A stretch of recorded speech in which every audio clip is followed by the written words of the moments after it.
নমস্কার বন্ধুরা, শ্রাবণী রান্নাঘরে আপনাদের সবাইকে স্বাগত জানিয়ে আমি আবারও একটা রান্নার ভিডিও নিয়ে আপনাদের সামনে চলে এসেছি। আজকের আমি আপনাদের দুটো ডিম আর অল্প একটু মুসুর ডাল দিয়ে একটা অসাধারণ রেসিপি বানিয়ে দেখাবো। আশা করি আপনাদের ভালো লাগবে। তার জন্য কিন্তু আমার পুরো ভিডিওটা আপনাদের দেখতে হবে। আর দেখা শুরু করার আগে একটা লাইক করবেন আর সুন্দর একটা কমেন্ট করতে কিন্তু ভুলবেন না। তাহলে চলুন আজকের আমি মুসুর ডাল আর ডিম দিয়ে কি বানাই সেটা আপনারা একবার দেখে নিন। রান্নাটা করার জন্য প্রথমে আমি এখানে দেখুন গ্যাসটা অন করে একটা কড়া বসিয়ে দিয়েছি আর কড়াই দিয়েছি আমি সরষের তেল। এখানে আমি রান্নাটা সরষের তেলে করছি, আপনারাও চেষ্টা করবেন সরষের তেলে করার। এবারে তেলটা আমার এখানে দেখুন গরম হচ্ছে, যতক্ষণে তেলটা গরম হচ্ছে ততক্ষণ আমি এখানে দুটো ডিম নিয়ে নিয়েছি। আর ডিমটা কিন্তু আমি একটু ছুরি দিয়ে কেটে রেখেছি যাতে ডিমের মধ্যে সমস্ত মশলাগুলো ঢোকে। এবারে আমি এর মধ্যে অল্প একটু নুন দিলাম আর দেব আমি অল্প একটু হলুদের গুঁড়ো দিয়ে খুব ভালোভাবে এটা মাখিয়ে নিতে হবে।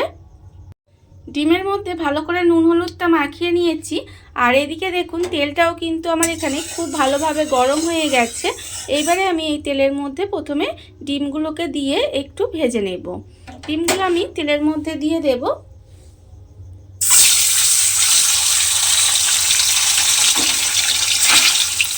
তেলের মধ্যে ডিমগুলো দিয়ে আমি উল্টে পাল্টে একটু ডিমগুলোকে প্রথমে ভেজে নেব। ডিমটা আমার এখানে খুব ভালোভাবে ভাজা হয়ে গেছে। এইবারে আমি ডিমটাকে তুলে আলাদা করে রেখে দেব।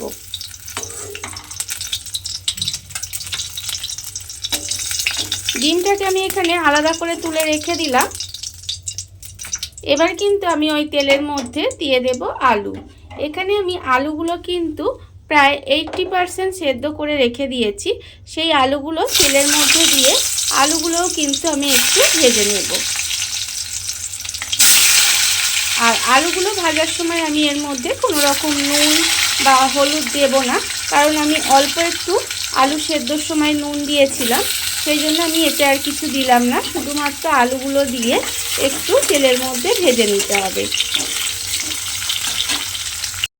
আলুগুলো আমার এখানে খুব ভালোভাবে ভাজা হয়ে গেছে। এবারে আমি আলুগুলোকেও কিন্তু তেল থেকে আলাদা করে তুলে রেখে দেব। এইভাবে আলুগুলোকে তেল থেকে তুলে রেখে দিলাম।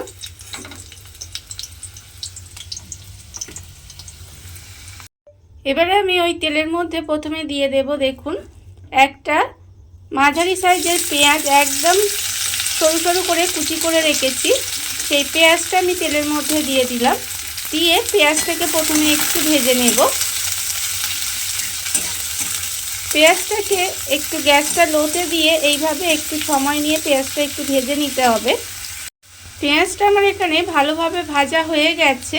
এইবারে আমি এর মধ্যে দিয়ে দেব রসুন কুচি। এখানে আমি প্রায় 6 থেকে 7 কোয়া রসুন এইভাবে একটু ছোট ছোট করে কুচি করে রেখেছি। সেই রসুনটা আমি এর মধ্যে দিয়ে দিলাম। আর আমি দেব এর মধ্যে অল্প সামান্য একটু আদা কুচি। আমি এখানে আদা রসুনটা কুচি করে ব্যবহার করেছি, আপনারা চাইলে কিন্তু আদা রসুনটা বাটাও দিতে পারেন।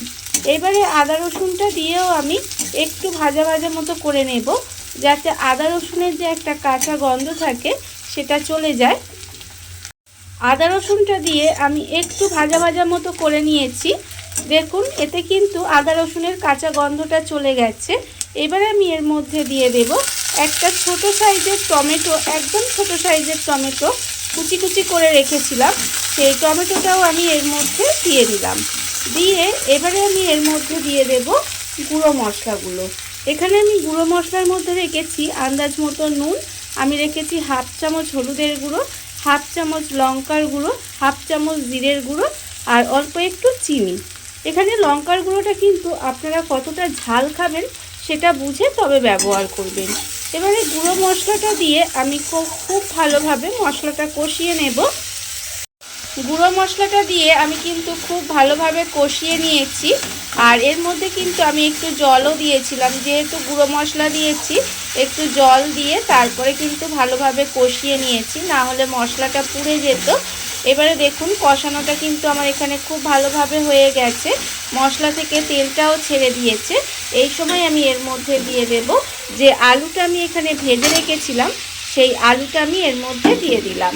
দিয়ে আলুটা খুব ভালোভাবে মশলার সঙ্গে একটু কষিয়ে নিতে হবে।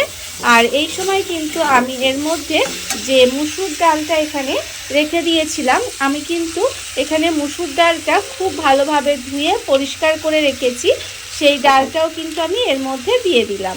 দিয়ে এবার আলু আর এই মুসুর ডালটা খুব ভালোভাবে মশলার সঙ্গে একটু ভাজা ভাজা করে নিতে হবে। আলু আর মুসুর ডালটা দিয়ে খুব ভালোভাবে আমি দেখুন একটু কষিয়ে নিয়েছি। কষানোটা আমার এখানে হয়ে গেছে। এইবারে আমি এখানে দিয়ে দেব যে দুটো ডিম আমি এখানে ভেজে রেখেছিলাম, সেই ডিমটাও কিন্তু আমি এর মধ্যে দিয়ে দিলাম। দিয়ে আবারও একটু নেড়ে খুব ভালোভাবে মিশিয়ে নেব। মিশিয়ে নিয়ে এবারে আমি এর মধ্যে দিয়ে দেব জল। এখানে কিন্তু আমি ঠান্ডা জল ব্যবহার করব না, এখানে হালকা একদম উষ্ণ একটু গরম জল ব্যবহার করলাম দেখুন। আর আমি কিন্তু এখানে খুব বেশি জল ব্যবহার করিনি, বড় বাটির 1 বাটি মতো জল দিয়েছি। দিয়ে এবারে খুব ভালোভাবে মিশিয়ে গ্যাসটা একেবারে লোতে দিয়ে ঢাকা দিয়ে এইভাবে একটু রান্না হতে দিতে হবে, যাতে আলুটা যেটুকু সেদ্ধ বাকি আছে সেটুকুও সেদ্ধ হয়ে যায়, আর এখানে ডালটাও খুব ভালোভাবে সেদ্ধ হয়ে যায়। ততক্ষণ পর্যন্ত কিন্তু এইভাবে আমি ঢাকা দিয়ে একটু রান্না হতে দেবো। গ্যাসটা লোতে দিয়ে আমি ঢাকা দিয়ে এইভাবে কিছুক্ষণ রান্না হতে দিয়েছিলাম। এর ফলে দেখুন ডালটা কিন্তু আমার খুব ভালোভাবে সেদ্ধ হয়ে গেছে, আর আলু তো সেদ্ধ হয়েই গেছে। দেখতে কত সুন্দর হয়েছে না? আমার রান্নাটা প্রায় হয়েই এসেছে। নামানোর আগে আমি এর মধ্যে দিয়ে দেব শুধুমাত্র অল্প একটু গরম মশলার গুঁড়ো। আমি কিন্তু গরম মশলাটা খুব বেশি ব্যবহার করিনি, অল্প একটু গরম মশলা গুঁড়ো দিলাম। আর দিলাম আমি এখানে দুটো চেরা কাঁচা লঙ্কা। দিয়ে গরম মশলাটা খুব ভালোভাবে একটু মিশিয়ে দিতে হবে। আর আমি এর মধ্যে দিয়ে দেব অল্প সামান্য একটু কাঁচা সর্ষের তেল। দেখুন কাঁচা সর্ষের তেল ওপর থেকে দিয়ে দিলাম। আর আপনারা পারলে কিন্তু এর মধ্যে অল্প সামান্য একটু ধনেপাতাও দিতে পারেন, তাতেও কিন্তু অসাধারণ হয়। আমার কাছে ধনেপাতাটা নেই তাই দিতে পারলাম না। দেখুন রান্নাটা কিন্তু আমার এখানে হয়ে গেছে। এটা আপনারা ভাত কিংবা রুটি যে কোনো কিছুর সাথেই কিন্তু খেতে পারেন, খেতে কিন্তু অসাধারণ হয়। এবারে আমি গ্যাসটা অফ করে দেব।